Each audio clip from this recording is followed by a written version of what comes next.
The beautiful grounds here at Parmarth Niketan are just filled with so many wonderful opportunities to see and to learn so much about the history, the spiritual tradition, all of the teachings of the Indian spiritual culture. So today is the very sacred and very special day of Narad Jayanti. And we'll walk over to where we have our 24 avatar, the 24 incarnations of Bhagwan Vishnu. And when we get here then, I'll share the great story of the sage Narad Muniji. On this beautiful day of Narad Jayanti, I'll share with you my personal favorite story. Narad Muniji was a divine sage, the bringer of light, of wisdom, of so much. He was the composer of the Bhakti Sutra, the teaching on love and devotion, and such an extraordinary element and asset to our scriptures and to our spiritual tradition. And his life stories give us such beautiful teachings for our own lives as well, and especially for that interweaving between spiritual enlightenment, spiritual awakening, and also that very human ego and frailty and ignorance. So here's my favorite story. Naradji one day was meditating in this sacred garden of Tapovan that Lord Shiva had specially blessed, that whoever meditates in this beautiful garden cannot be disturbed. But Naradji didn't know that there was this great boon by Bhagwan Shiva. He's meditating, and as he's meditating, undisturbable, Lord Indra sees this and thinks, my God, he should not become so powerful. So Lord Indra sends down Agni, Varun, Vayu, fire, rain, wind, all of the elements to disturb in some way Narad Muniji. But nothing disturbs him. Finally, Indra sends down the god of love to try to disturb him with beautiful dancing ladies, but nothing disturbs him. So Naradji then gets this arrogance, you can say, and decides, I am the greatest, I'm the most powerful. He goes to Lord Shiva in Kailash, and he tells him, I was meditating, and even the god of love, nothing could disturb me.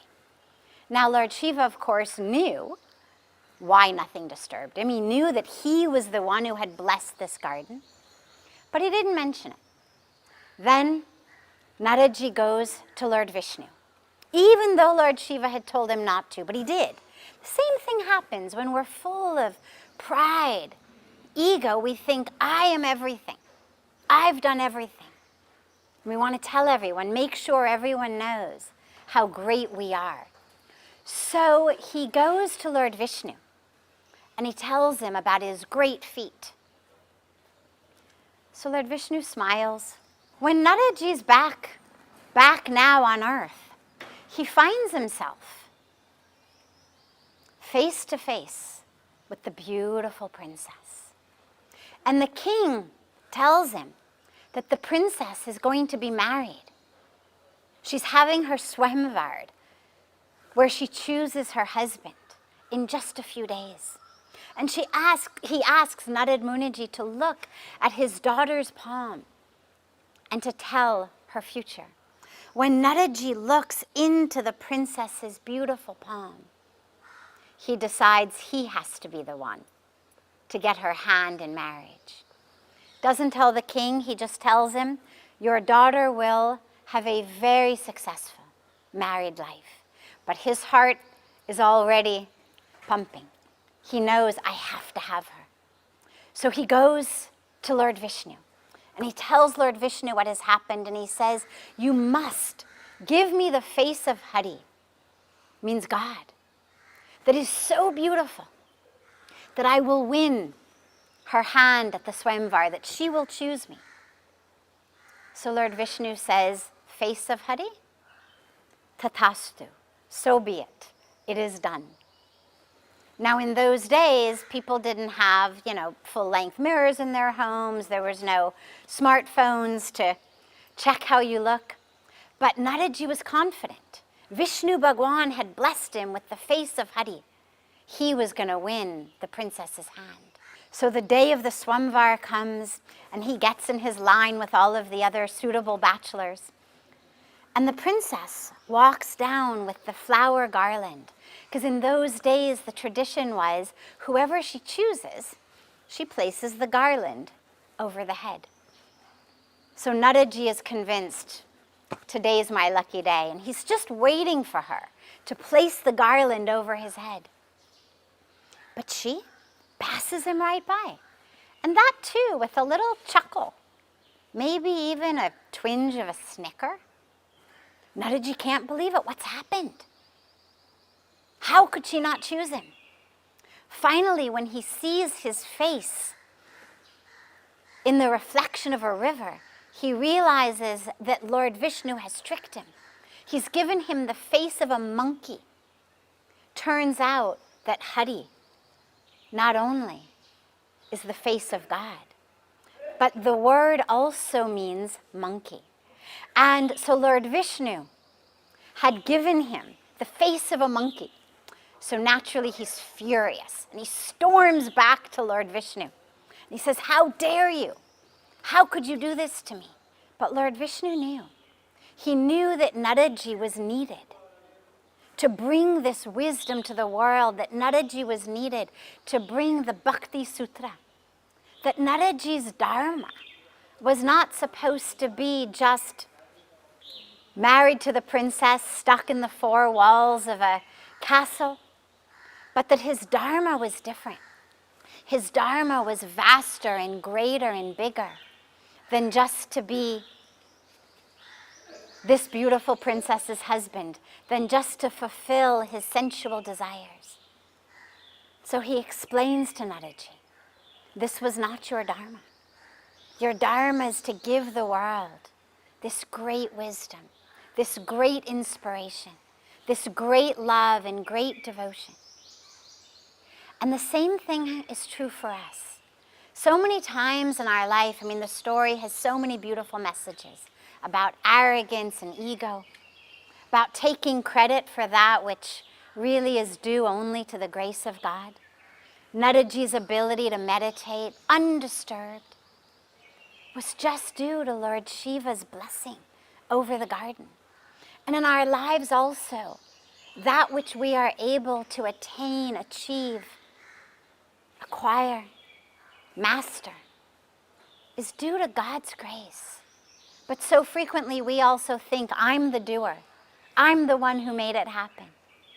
And this story reminds us of the great perils of falling into the illusion of ignorance.